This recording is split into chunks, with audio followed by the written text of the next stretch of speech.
So ayan mga kaindoy, at tayo gumawa ng chili oil garlic. So ito ang ating ginamit. Ito ground chili powder, at saka ito yung yung dinurog na pinadry ng sili. Tulad ng ganito yan, oh. Yan. Tulad ng ganyan yan. Saka nilagyan natin ng turmeric at saka garlic powder.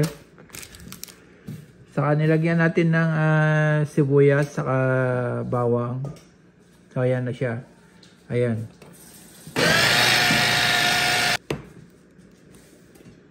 Kasi tayo mahilig sa manghang. Kasi hot kasi tayo eh. Kaya kailangan mahilig tayo sa hot. Joke lang. Ayan. Mahilig kasi ako sa manghang eh. That's why I'm hot. So ayan, ito na siya. Kailangan naka-medium heat lang tayo. Ayan. Medium heat lang. Mga around time check, it's 7:13. So mga around mga 30 minutes natin medium heat lang. Luto na to.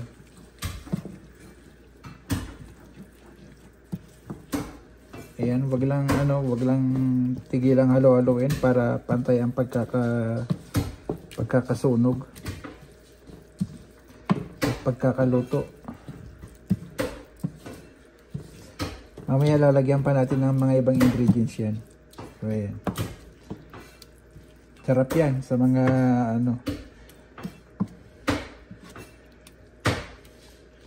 sa mga mahilig sa mga hang. Ayan, it's so yummy. So ayan, at lalagyan na natin ng asin. Lagyan natin ng asin. Ayan. Kahit mga 2 kutsara lang. Ayan. Saka lagyan natin ng bitsin. Ajinomoto. Ika nga nila. Lagyan natin ng konti. Ayan. Ayan. So ayan, lagyan na natin ng paminta.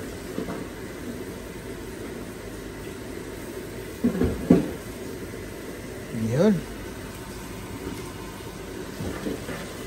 Sarap nito. Ang pagkanang kumain.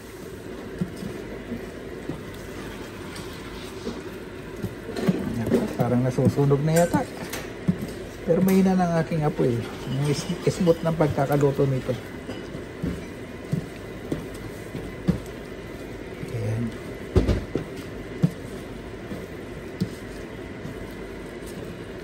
Ayan, dami nito. Pwede natin ipamigay yung iba.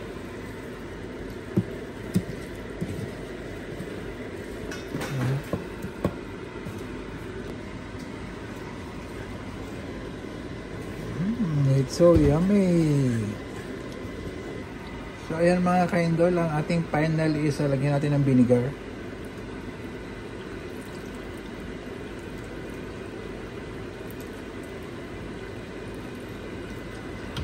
Ayan. Pag nilagyan ng vinegar, wag muna natin haluin, hayaan lang natin siya ng ganyan. So yan na mga kaindoy, at tayo tapos ng lutuin ng ating chili garlic oil. Ayan, ang pangpasarap ng buhay. Ayan, ang kasing hot ng nagluluto. Ayan, at patayin na natin. Ayan, luto na. At medyo palalamigin lang natin, at naka-prepare na ang ating paglalagyan. Ayan. Ayan ang ating paglalagyan. Itong ating pinaglagyan natin dati. Kaso ubos na yung unang ginawa ko dati. Gumawa lang ako dati ng konti. So ubos na. At ngayon dinamihan na natin. Ayan. At may nagre-reklamo na doon. Nagre-reklamo na si Tibo-Tibo. Ang Tibo-Tibo, nagre-reklamo si Tibo-Tibo.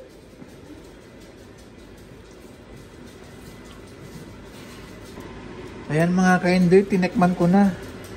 Tinikman ko yung ano, yung lasa. It's super duper yummy. Talaga, it's so yummy. Ayan, palalamigin lang natin. Pero kailangan pa nating halo-haloin kasi ano, para hindi masunog. Tanggalin na natin doon sa kalan kasi mainit pa yung kalan.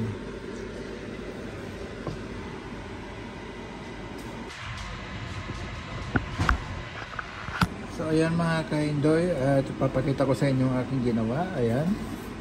At pwede na natin itong isalin sa garapon.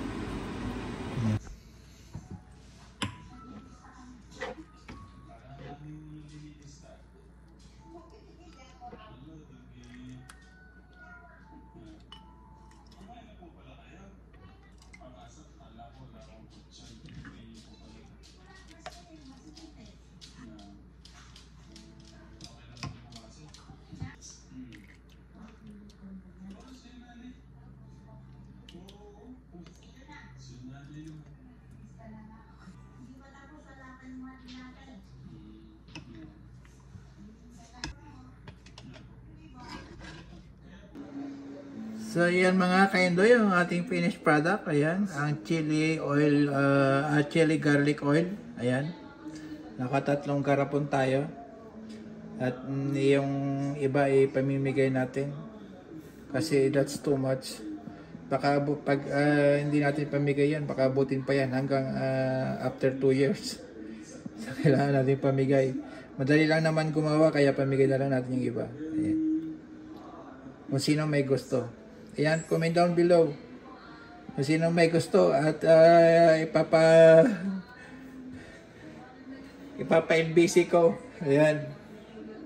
Tinikman ko na mga kaindoy. Ayan, it's super yummy talaga. Ayan, pampagana ng buhay at kasing hot ng gumawa. Ayan.